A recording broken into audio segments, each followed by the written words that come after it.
The first program in this series showed that there are two components that combine together to cause the effects that we call rising damp.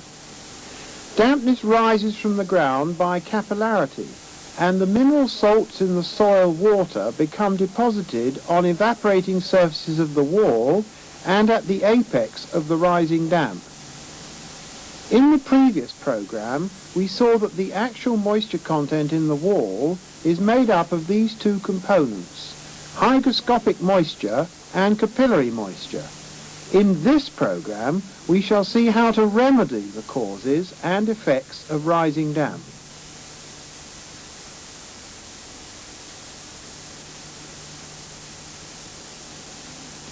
Since there are two sources of moisture, each must be remedied in order to achieve a complete cure.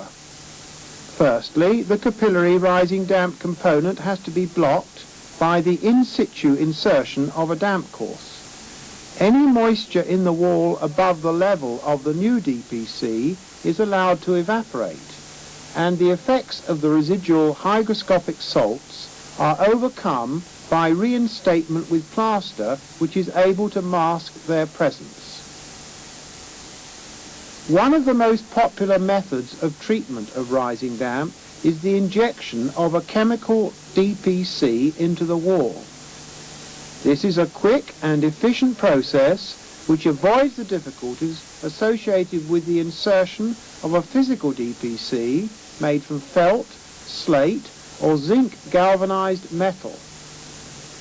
As well as pressure injection using a pump, chemical DPCs can be applied by the transfusion process, in which the injection fluid gradually diffuses into the brickwork from reservoirs.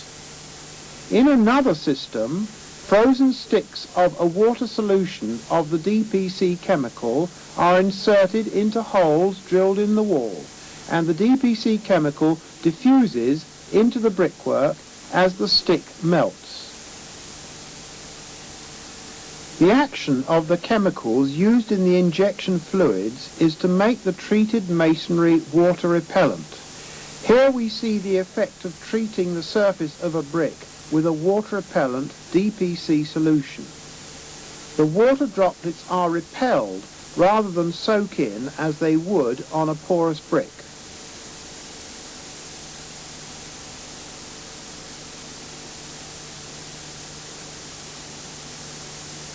In a capillary in the masonry, the water repellent effect is to reverse the meniscus of the water, which can no longer creep along the capillary wall surface. In effect, the water is repelled from the capillary, and this prevents damp rising. This effect can be seen in this fine tube, which has been treated with a water repellent and has repelled the water to below the level of the surrounding liquid. The commonest chemicals used as active ingredients in injection fluids are silicones, siliconates and stearates. They are carried in water or organic solvents such as white spirit.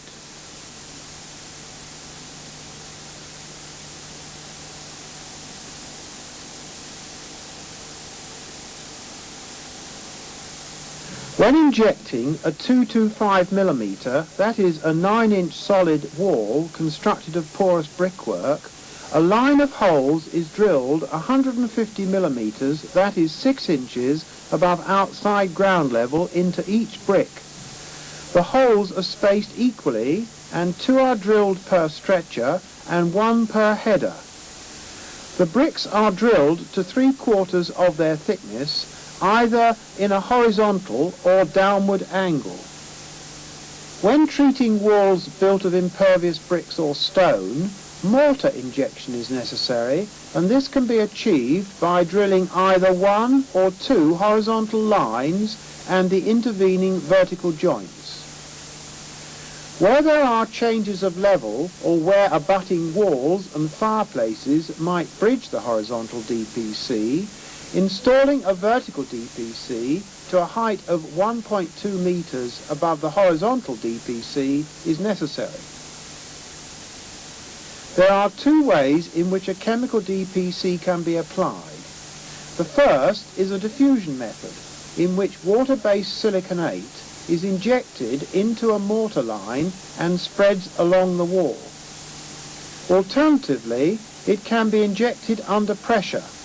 A pump is used operating at pressures between 0.14 and 0.9 meganewtons per square metre, that is 20 to 130 pounds per square inch, to force the DPC injection fluid into the brickwork. Higher pressures should only be employed when less permeable masonry is encountered. The injection should be continued until the injected fluid is seen to exude from the face of the brickwork.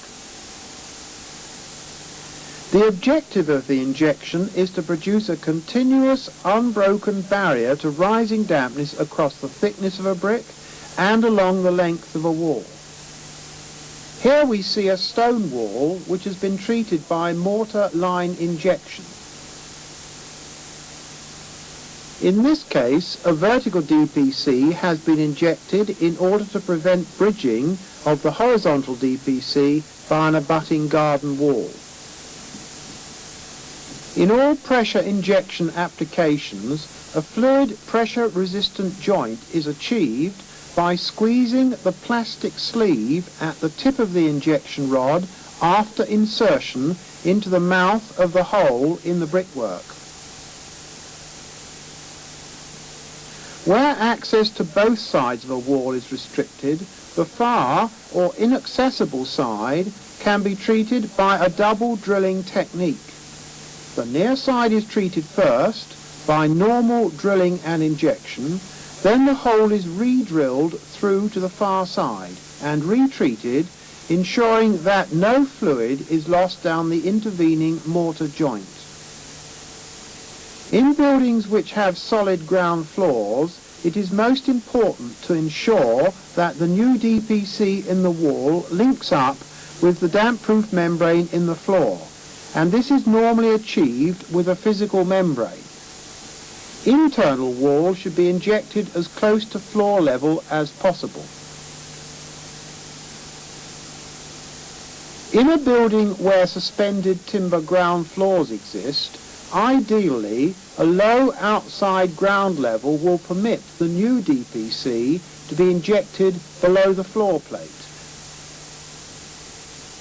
But when higher ground levels are found, the DPC must be 150 millimeters higher, and the ends of the joists and the wall plates must be given additional protection with a physical DPC and timber preservation treatment. If the timber floors are separately supported on sleeper walls, the timber wall plates must be isolated from rising damp and treated with preservatives. The wall is injected at as low a level as possible. Where the timber floors are supported directly in the damp wall, the DPC must protect them, or they must be physically isolated from the damp. Such vulnerable timbers must also be preserved.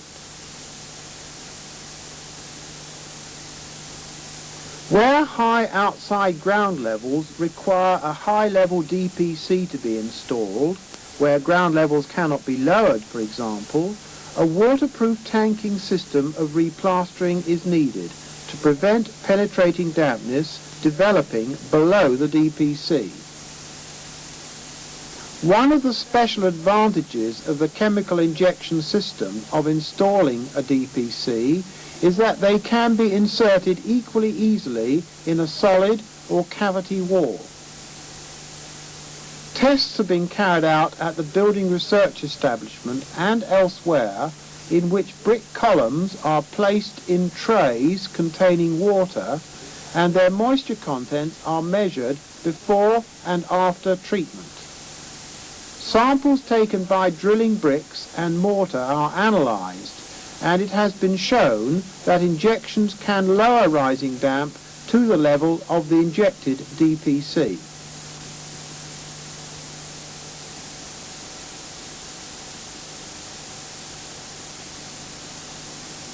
As we have seen earlier, evaporation from a wall where rising damp has occurred results in the plaster on the wall surface being contaminated with hygroscopic salts. The removal of this contaminated plaster is necessary. Otherwise, these salts will continue to attract moisture, especially during humid weather, and give the appearance of dampness. It is desirable, but seldom practical, for the replastering to be delayed, since this allows the residual moisture in the wall to dry out. Replastering is carried out using either a renovating plaster based on cement, lime and an aggregate, such as perlite, or in more severe cases, a 3-to-1 sand-cement render is employed. These are more effective if grade 3 sand is selected and an integral waterproofer is included. In this test, 2 discs of render have been placed on wet cotton wool. The sample on the left has no waterproofer and has absorbed water. The integral waterproofer has kept the right-hand sample dry. Replastering should be carried out to a height of 300 millimeters above the highest point of the hygroscopic salts to avoid the risks of salts reappearing higher up the wall later. In buildings with a solid or suspended timber floor, the plaster should not bridge the DPC, but should rather be stopped short, behind the skirting, and initially new plaster should only be decorated with emulsion paints or other porous coatings. As described earlier, semi-basement situations require replastering to incorporate a tanking capability to prevent dampness penetrating below the DPC. It is important that at the base of the tanking there must be a joint with the membrane in the floor, and at the top the DPC must link in with the water barrier. Chemical or bituminous additives or layers can be employed to achieve the desired waterproofing. Externally, render should not bridge the new DPC, and it should finish in a bell mould with a throating. If the brickwork is badly damaged below the level of the new DPC, it can be re-rendered up to the bottom of the DPC.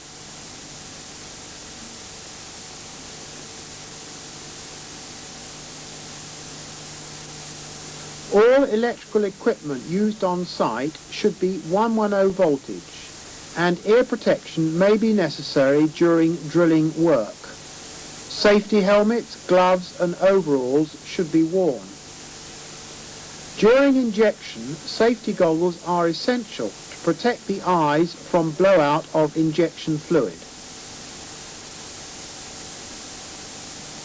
There are 2 main types of injection fluid used: organic and water-based. Organic solvent-based injection fluids leave an odour. The residue of solvent evaporating after injection may constitute a fire risk, and all naked flames should be extinguished during this period. Water-based injection fluids are highly alkaline and are particularly hazardous in contact with the skin or eyes. Adequate training of personnel in safe working practices is essential to avoid these hazards.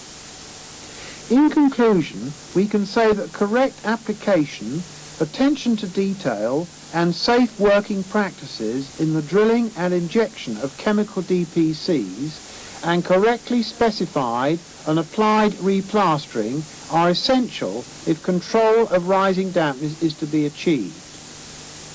The procedure for reporting, specification and estimating by surveyors will be the subject of a later programme.